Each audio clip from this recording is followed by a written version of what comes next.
So in the last video, I said next I would go into what I feel like sundowning means. Um, and to me, sundowning is like the first surrender. Um, it's the first time you're real with yourself in a really long time. And it doesn't have to be for any long period of time or like even consistently, but you have moments where, you're with friends or, with somebody you trust and you have a real conversation. You're not wearing a mask or, acting like somebody that you think you should act like.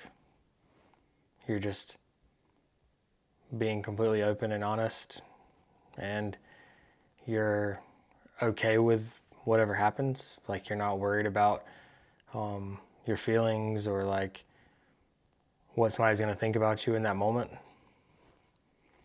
And you might not even realize it in the moment. It might be after the fact, but you realize it and you're like, it feels right. Like, it feels like you should have been doing this for a long time, or at least if you can recognize it. Sometimes it's only a short moment or like just a simple interaction. But sundowning, I mean, that's kind of where the journey begins. And I don't think it's meant to be in like a big dramatic way. It's just the moment where something shifts inside of you for the first time. That little pull, like the first spark of awareness after being numb for so long. I feel like sundowning is kind of that door leading to that. It's the first time the truth you've been avoiding finally kind of like taps you on the shoulder and asks you to pay attention. Like, and like I said, it might not be but for a moment, or it might not happen that often, but it'll happen and it'll feel different in a good way. And then you'll start, wanting to slowly seek out more real conversations so you can kind of figure out who you are again. So I'm gonna go through about 4 or 5 songs. Obviously, starting with "The Night Does Not Belong to God." I thought about bringing up the music and the lyrics and everything, but I didn't want to take away from kind of just talking. And I feel like a lot of people could pull up the songs themselves, and a lot of people already know the lyrics, and it's just the interpretation of them that I feel like I can give more insight to. So that's what I'm gonna do. But when "The Night Does Not Belong to God" starts, you can kind of feel the shift immediately. Like, the music saying, all right, we're done. Like, we're not gonna hide from the darkness anymore. That's how I feel it. And then when the night does not belong to God, it can be interpreted like in a lot of different ways, but I feel like it's pretty simple. It's not like a rebellion or like something's wrong. It's permission. It's the moment. It's the moment you realize like the darkness that you carry, the numbness, the fear, that heaviness. It's something inside of you. It isn't outside of you. It's yours, and it deserves to be acknowledged too, instead of being avoided, because it's easy to avoid, and a lot of people do it. I did it more than anybody, and you get used to it. Like, that becomes the standard of the day, of the week. Years go by, and you don't even realize, how bad it's gotten, and you're just going along with everything because you feel like you should.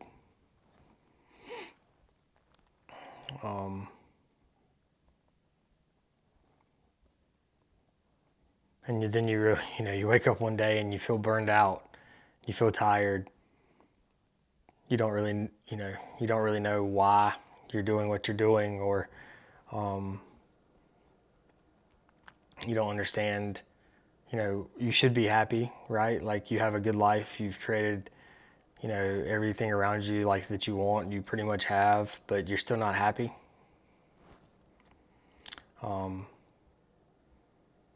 Because it's like, are you really doing what you want to do? Just take a moment to think about it. I'm not talking about some drastic change, like, going off grid, or, moving into a tiny home or something like that. Although I completely understand why people do it. But there's a way to be real with yourself and real with other people and stay in the same job and career you're in right now, and make a difference. But the coolest thing is, like, finding who you really are, putting that out there, and then, like, being okay with that, and then it'll attract back, like, what you really are. And I said that in the last video, but I think that is one of the most important takeaways in this whole thing. But as far as the night does not belong to God, when he says the night comes down like heaven, that's the release. Like, when the pressure, it finally drops, and the dark stops feeling like a threat, and it starts feeling real and honest. It's the moment that, like, you let yourself feel, and you don't call it anything. You don't call it wrong, because it's you, and it's okay. Like, there's a lot of people out there that will accept it, and you don't have to just overthink it and, like, your ego get in the way of everything all the time, and make all your decisions for you, no matter how trivial. Like, even months ago, I would go, like, when I would go to, like, the store or something, get groceries or things that I need for the house, like, I would be so indecisive about the most simple things. Like, I never knew why. Like, I would overthink the most simple purchase, like, made no sense. Something that's a few dollars, and I would spend, like, minutes thinking about an option, and I never realized why until, like, I had this moment of clarity where I'm thinking, like, I'm constantly scanning the environment around me at all times, either wanting people to accept me, or like, me to be okay in that room or in a store or whatever. I was making decisions based on everybody else around me to make myself feel better, you know. But yeah, I mean, I think sundowning is the first surrender. It's when you stop fighting your own night, and you start listening to it for the first time. So then, going to go into the offering, because I mean, it's a great song, but I think the energy shifts a little bit in the offering.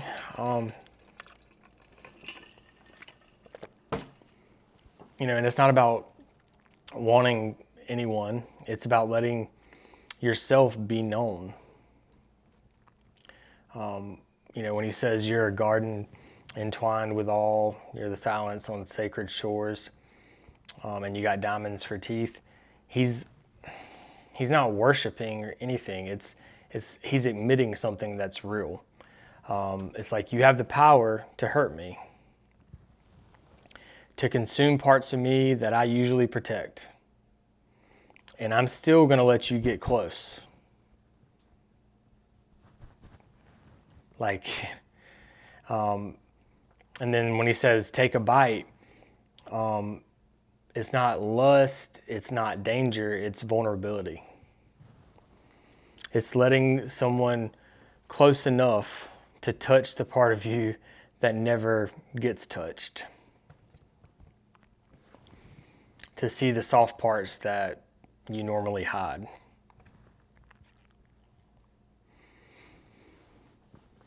And when you do that, they'll get to know you deep enough that potentially they could break you because they know the deepest parts of you. But you're okay with it because you trust and, you know, you put yourself out there and you trust that it's going to be okay. That's why it's called an offering. It's not a sacrifice of himself to somebody else, but a sacrifice of a version of himself that hides. That's what I feel like it is. It's not about desire. It's about finally being brave enough to stop pretending you don't want to be known like the real you, which is really hard to like admit, you know, and which is the point. But again, it's the point of sundowning, to have those moments. And you can't necessarily go through the songs like it's telling a story.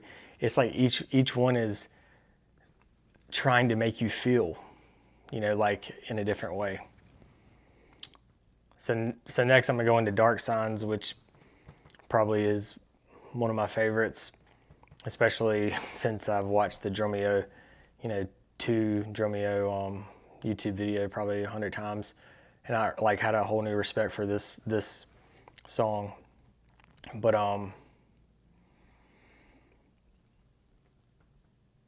mean, I feel like Dark Signs it's like where awakening stops being pretty and it starts being honest. It's like when he says at the end or throughout the song, I won't break and bend to my basic need to be loved and close to somebody. I mean, that's not strength. That's survival. It's a survival mechanism. And that's the version of you that that learned closeness was dangerous. So you call it independence, you call it control, but I really think it's more like your fear is wearing armor. You know, and then he says, "I miss the man I was. I hate who I have become." That's the identity crisis that waking up kind of creates. When the old self's breaking down and the new self hasn't quite formed yet, you know, it's like peeking through, like you can feel it. You feel like there's moments where things are different, real moments, but like I said, it's not always consistent at first. I mean, but then when he says, when we met, I could see dark signs, alarm bells in your eyes. And that's like the moment to me that you recognize the connection is real enough to be dangerous, to be close, because something in them mirrors something in you, and it scares both of you.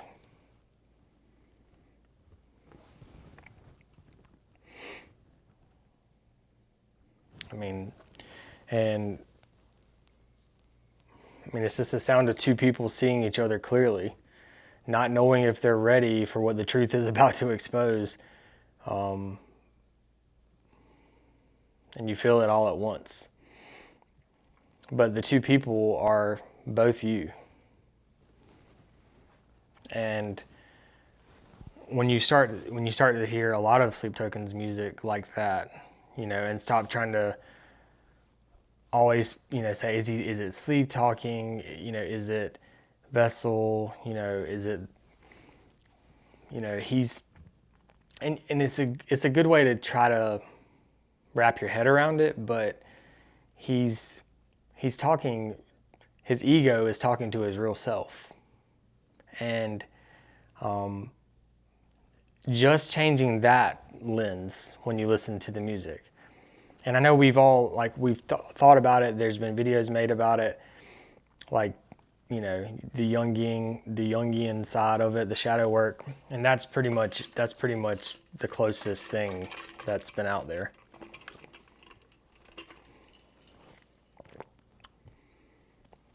So then I wanted to go into higher, because I think this is like the rise that happens because you finally stop pretending. Like when he says, I look for scarlet and you look for ultraviolet, and we're exhausted by all this pretending.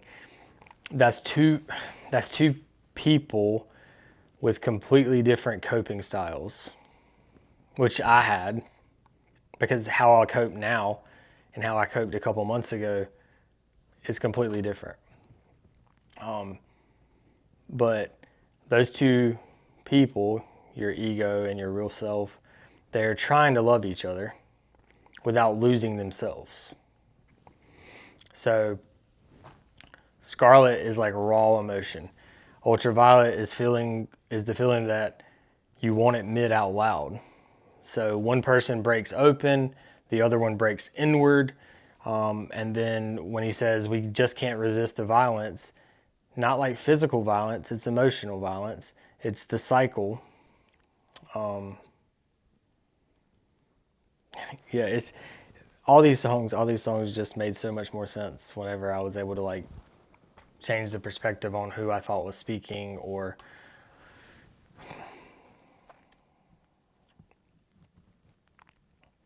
But yeah, I think higher is kind of like the push, the pull, shutting down, reopening. Then he says, when you need the melody, I only need the silence. That's two different nervous systems trying to regulate in different type of ways.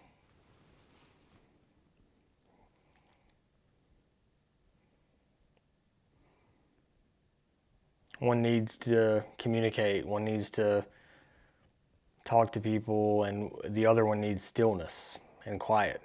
They're both valid, but when they're fighting, or like when you're fighting with yourself, they do clash. And he admits Vessel admits the truth right at the end.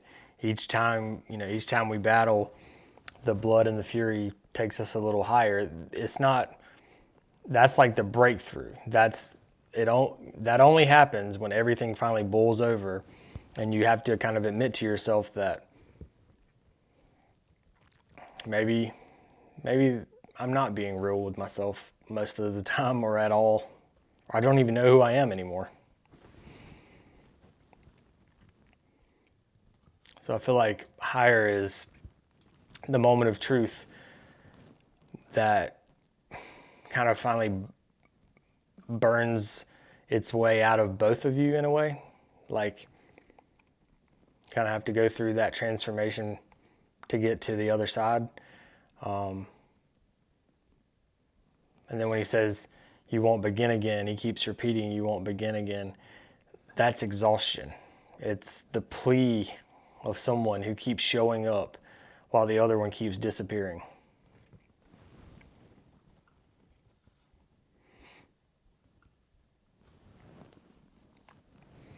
I just think higher, it's the sound of two different patterns that are both wounded, trying to love each other and kind of failing, like they're trying to get to a better place, but it's a battle, battle continues. And then Bloodsport, I feel like This one's a little slower and it's a little more intimate, quiet. It's the moment after all the fighting is over and the truth finally kind of catches up. And when he says, I want to be forgiven and I want to choke up chunks of my own sins, I mean, that's shame. That's shame talking. It's the moment you realize you weren't just hurt, you were hurting them too. Your real self. The need to cough up everything that you did wrong just to feel like clean again or like everything's okay. That's remorse. So there's remorse, there's shame. And then he says, the sky cracks in the morning and the heavens just won't open up for me. And would you invite me in again? He's not trying to beg for a second chance there. He's asking, is there still a place, is there still a soft place for me anywhere? Like, do I belong anywhere? Especially a safe place, even if I don't deserve it. And then he says, let me pay for my arrogance. And that's accountability, which is something I've struggled with my entire life until a month ago. And the things that, I'm able to say that mistakes I've made and things I could have done better now, I could have never admitted before. And it's so nice to be able to just own that and be okay with it and not have to worry about what anybody else thinks about it, because I'm okay.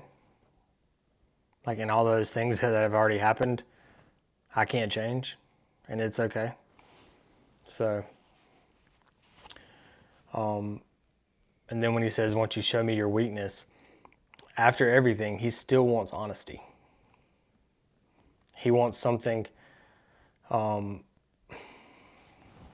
wants something real, something soft in a place where everything has always been really, really hard and sharp.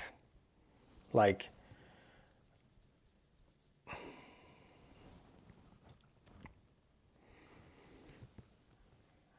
I mean, when he says, I made loving you a blood sport, I can't win, he's not blaming anyone.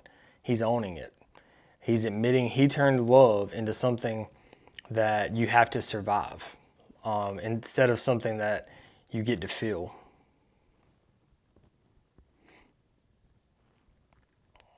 And then at the very, towards the end, when he says the line about the atoms stop fusing and I'm still your favorite regret, you're still my weapon of choosing, tangled in what I never said. That's the admission. Like, the connection is still alive, the memory, in the nervous system. It's unfinished conversations. I think Bloodsport is like the moment that you stop fighting somebody else and you finally face yourself. It's the soft collapse, and after a long war with yourself is what I feel like it is. And it's not perfect, and it's not pretty. It's just honest and it's real, and it's hard. But throughout Sundowning, I feel like you kind of can get there, and get to a better place. Like, it's giving you that peek at what might be real inside of you. What I kind of wanted to close with was the message from the room below. He said that he got a message not too long ago And I think a lot of people know the video, and you can go and look it up on YouTube. I'm not going to play it, but what I kind of want to go through what I feel like he was trying to say. What he said was, "You saved me," and his response was one of the most honest things that the whole entire Sleep Token project has ever really given us. I feel like, when he says all he's ever done is given you like a small window into the emotional waiting room of his mind. And he says, even then, I try to minimize my own vulnerability. He calls himself selfish for it. He admits that he hides right there. He admits he suffers. He admits he stumbles through his own self-acceptance. Like, I completely understand that. And with the music is the only thing like he knows how to lean on.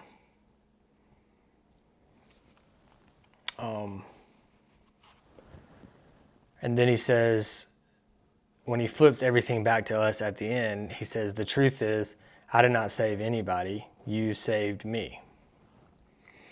And I feel like that's the whole point.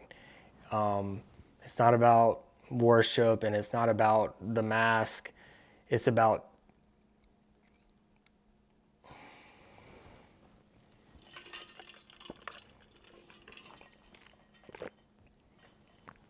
two kinds of pain recognizing each other. It's about seeing yourself. It's about seeing someone else's honesty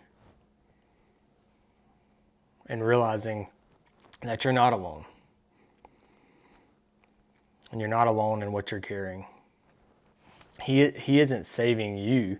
He's reminding you that you're not the only one learning how to feel again. There's so many people that are. And he was just like us, And he went through his own journey to get to where he was at prior to 2018 before starting Sleep Token. And then he planned this whole, had this whole idea planned out to be able to help people find themselves again. Like, that is one of the, it's one of the most crazy things, like the best things. I don't really have words for it. I know I get emotional talking about it, but it's real. It's that's what's happening, I feel like. And that's why I feel the need to share it with you. But I kind of want to close going back to sundowning, because once something inside of you wakes up, even just a little bit, it's not going to go back to sleep. You can have moments where you put your mask back on for periods of time, but sundowning is when the old self kind of flickers, when buried thoughts and memories rise up, and the mind kind of starts to slip in and out of clarity, which is what sundowning is, or the actual condition. It's like an emotional twilight, the half light before the big breakthrough, the confusion before the clarity, the fear before the feeling.